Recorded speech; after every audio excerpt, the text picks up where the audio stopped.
So I wanted to take a few minutes with this video to talk about 3 interesting PlayStation 5 stories, and if you could hit that like button on the video, thank you to those that do it, and as always, it's very much appreciated. Now, today, we're going to do a bit of catch up when it comes to the news. We're going to catch up on the news from this past weekend. Since Monday, Sony decided to just drop the PlayStation 5 beta instead of last week. In this video, I wanted to talk about the PlayStation 5 exclusives that were revealed and showcased this past weekend.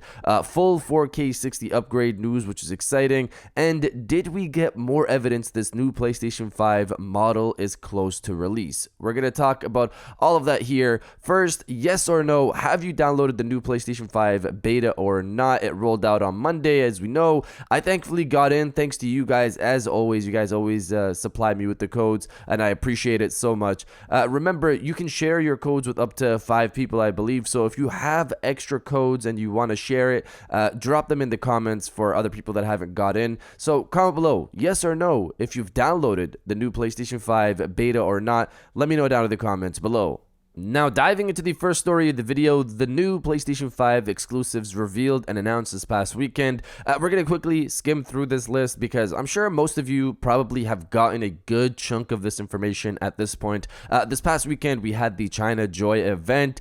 We got some good stuff from there. Sony has their PlayStation China Hero Project thing they do where they fund and assist small developers in China to get their games out and give them attention. One of my favorite games from this program is Fist, which launched in 2021. Another one people recognize is Lost Soul Aside, which we'll talk about here as well. But going through this list, what was shown off? The God's Lair was first on this list. It was revealed. It's an open world action RPG developed by Studio Pathia and will launch in 2027. It's a ways away for this one. I'm not sure why they revealed it so soon.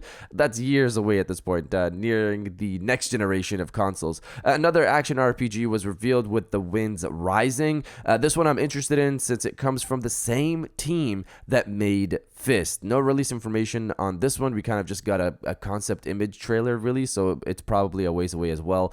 Next up is Daba, Land of Waterscar from Studio Darkstar. This one got a lot of gameplay shown off, about 22 minutes of it, which potentially tells me it's not that far off from release. It looked great in gameplay as well. I just want to know when I can personally play this thing.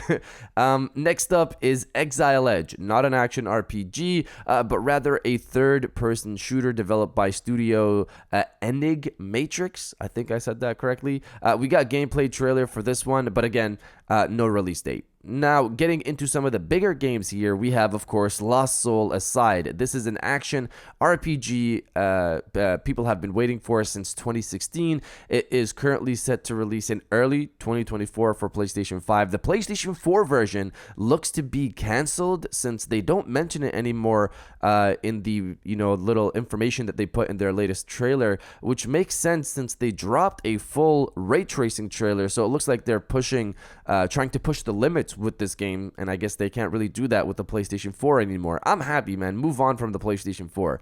They also dropped 22 minutes of gameplay for Lost Soul Aside as well. And of course, all of this stuff, I'll have links for that down below in the description, below that like button, of course. And finally, Phantom Blade Zero and Phantom Blade Executioners. So Zero was the game that was revealed at the PlayStation Showcase earlier this year. Pretty much was one of the highlights of the show. We had a presentation for it this past weekend. No new gameplay though, but for those worried about it never releasing, because I've seen some comments on that, a 30-minute demo has been promised for the game in 2024. So this thing is clearly moving along. It's a prequel. The Executioners, Phantom Blade Executioners, was also at the event this past weekend. Executioners, though, will be releasing later this year on PlayStation 4 and PlayStation 5. It's a prequel to Phantom Blade Zero. I'll personally be checking it out, of course, because I'm interested in Zero, and if this is a prequel, I want to know what's going on in this story, so of course I'll be checking it out. Moving on from the China Joy event, we got a leak for Helldivers 2. According to Insider Gaming, Helldivers 2 is possibly set to drop this October. Officially, we know it's coming out this year, but it's narrowed down to this October according to this report. I personally think they should drop it either in September or November. October is way too packed. And Spider-Man 2, another PlayStation exclusive, also drops in October as well. I think they need to move it to September or November. Either way, whenever it drops, I'll be getting it for sure. And that's the video game news from this past weekend, almost all of it.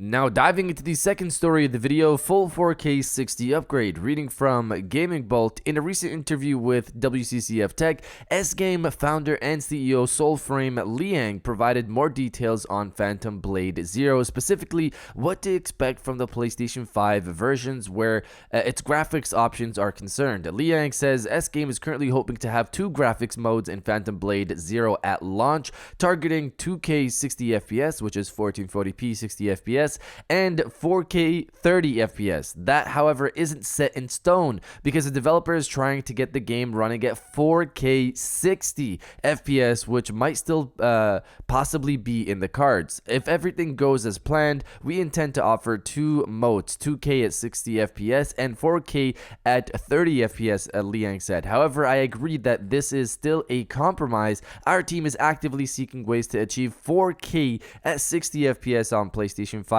or at least a stable 45 to 50 FPS to provide players with the best possible gaming experience. So this is exciting because you don't hear about developers fully trying to push for 4K 60 FPS on their games. We just kind of have accepted 4K 30 or 1080p/1440p 60 FPS modes. We've just kind of meshed into that. This is why I personally want a PlayStation 5 Pro, so I can get more 4K 60 FPS titles and just play the games without losing visuals or performance and having to decide from either one. It's great though seeing a developer trying to push full 4K 60 on PlayStation 5, the current PlayStation 5, and I hope they achieve it. But you guys let me know if you want a PlayStation 5 Pro or not. Let me know down in the comments below.